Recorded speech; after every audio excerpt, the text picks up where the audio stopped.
Do you regret your vote right now?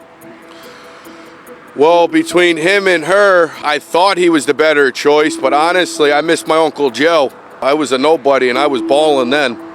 Now, I couldn't even tell you. I couldn't even show you $5 in my pocket. We spoke to Trump voters here in Florida who are ticked off about the fact that the gas prices in the state have gone up by an average of about 60 cents within just a week. I would just wish he'd keep up on his campaign promise and say he was going to put it under $3. He'd end that war so fast. But here it is, 5 years later, helping his buddy out get his more money. And then never mind charging us Americans all sorts of money for fuel that you just stole from Venezuela. And those gas prices are getting higher because of volatile oil prices due to the war in Iran, a war that these Trump voters tell us they hope wraps up quickly. If I could, speak to the president, I'd just encourage him to finish up this war and get us back to a safe world. He's saying about for our safety, leave somebody alone, they won't bother you. Hopefully this conflict over there will end, it's just unfortunate. The overall vibe here at the gas pump amongst these Trump voters is they feel like the economy is not going well right now. At the moment, I'm really out of work. My hope is that it's temporary and it doesn't last for too long. The oil prices come back down. That's my hope. Oh my God! Yesterday, where I live, gas was at $3.49. Today, I was like, oh, let me go fill up my tank. And I see $3.69. Once again, fuck! I will never forgive this country. I will never forgive it. I will never forgive it. I will never forgive it. Oh, but Daddy Trump said he's gonna lower prices on day one. Siri, play I Hate It Here by Taylor Swift. Hey, yo, not only are the gas prices high, but this gas is burning fast as shit. Y'all ain't slick. Like, I can tell my gas is going fucking way faster than it ever has before. And you gonna charge motherfucker almost $4 a gallon? I'm sick. I'm genuinely sick to my stomach. $5.69. It's regular, bro. It's regular. Why is it $5.69? Thank you, Trump, bro. Appreciate you for these great gas prices, man. Thank you so much. He started this. He's the one who should be paying for it, but it doesn't come out of his pocket. It comes out of our pocket. Surging gas prices are complicating things for the Trump administration that was already dealing with affordability issues. In just the last week, the price of a gallon of regular gas jumped by more than 30 cents. So now the administration is saying this is just short-term pain at the pump for long-term gain with Iran. We are defanging Iran's abilities to threaten American troops in the areas, its allies, its neighbors, and global energy markets. So yes, you've got to go through short-term pain to solve a long-term problem. We spoke to drivers passing through this New Jersey gas station to ask them if that pain is worth it. I don't think it's worth it. Like, we're paying the price of the war. If we have to suffer through a little bit of gas prices going up, then we have to suffer through it. And it's a small pain to take for the rest of the world. Well, as a day-to-day working class man, it definitely has an impact on my family life, not being able to afford as much. I mean, I'm 25 years old and I can hardly afford to own a house. No matter how drivers feel, according to GasBuddy, the national average is expected to rise by another 10 cents in just a week. And in the next couple weeks, it could get up to $4 a gallon. Trump voters who believe prices will drop after the elections are now expressing frustration as gas and grocery prices continue to rise because Trump's promise was simple, lower costs from day one. But not even those who didn't vote for him are feeling the pressure where it hurt the most, at the pump, at the supermarket, and in their daily lives. Let's have a look. Hey, it's Joe from Georgia. Well, American farmers, they're at the center of problems again. With the price of diesel fuel skyrocketing as well as the cost of fertilizers, American family farms are disappearing at a faster rate than ever. These farmers are having to pay more money for diesel, for their fertilizer, and the operation of their farms, and they were just recovering from what tariffs did to their commodities in the last year. So if you want to buy any farmland property, it's tons of it for sale because you've got generations of farmers who are losing the family farm. And a lot of them are just hanging it up. They want to sell and they want to leave farming. And this is being centered right in the center of the country. You know, the Rust Belt in Iowa, in the plains there. You've got more acreage available right now from family farms for sale because of what's happening with the war in Iran. So the president continues to stick it to the farmer. There's been some predictions that fertilizer will go up another $100 a ton on top of losing money as it is. So it's really sad that the farming has got to the point where we're losing money to even be doing it. And then with things going on like it is, there's so much uncertainty. We're used to dealing with markets going up and down, but when we see such a large increase in such a short span of time is what really makes it harder to deal with. We have a lot on the line from day to day, and at nighttime sometimes it can be hard to sleep. A lot of guys have just said, I'm done. We're going to quit. They're hanging it up. There's sales everywhere. Lots and lots of farm sales. Financially, it's causing a lot of mental health problems as well. We got to do something about it. It's just plain got to stop. Hey, I'm a Democrat and Republican besties out there. I went and got gas yesterday, and it cost like $10 extra to put gas in my car. You know what?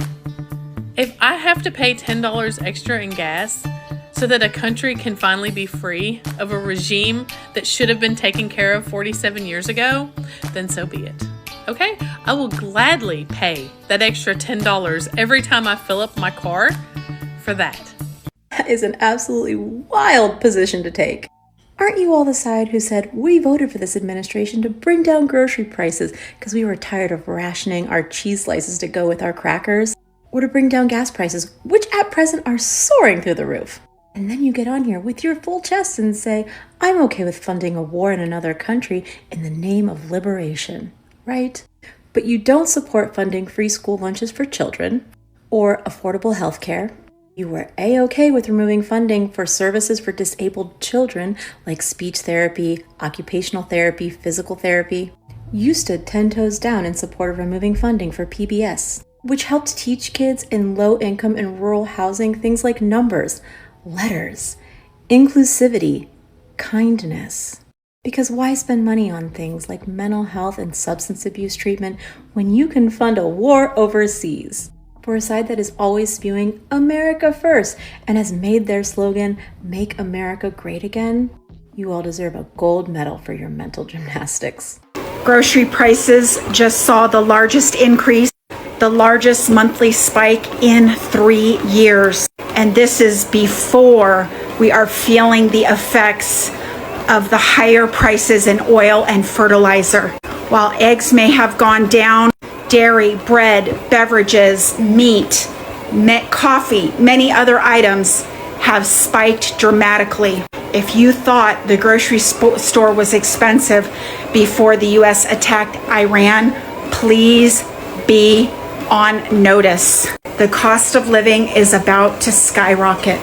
We will end inflation and make America affordable again. We're going to get the prices down. We have to get them down. It's too much. Groceries, cars, everything. We're going to get the prices down. But prices will come down. You just watch. They'll come down, and they'll come down fast. Not only with insurance, with everything. I voted for him for lower grocery prices.